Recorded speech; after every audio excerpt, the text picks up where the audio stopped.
अस्सलाम वालेकुम नाज़रीन, आप देख रहे हैं ज़ियाए अदब और आज पेश खिदमत है अहमद फराज साहब की मशहूर ज़माना गज़ल रंजिश ही सही।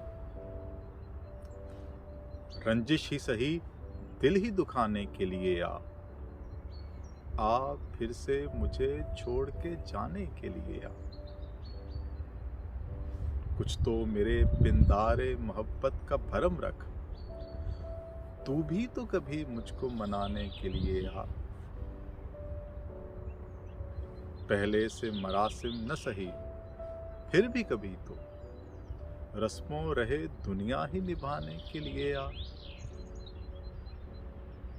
अब तक दिले खुशफहम को हैं तुझसे उम्मीदें, ये आखिरी शम्मे भी बुझाने के लिए आ।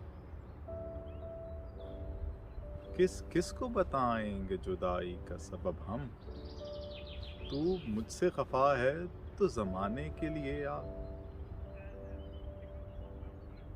एक उम्र से हूँ लज्जते गिरिया से भी महरूम, ए राहते जां मुझको रुलाने के लिए आ।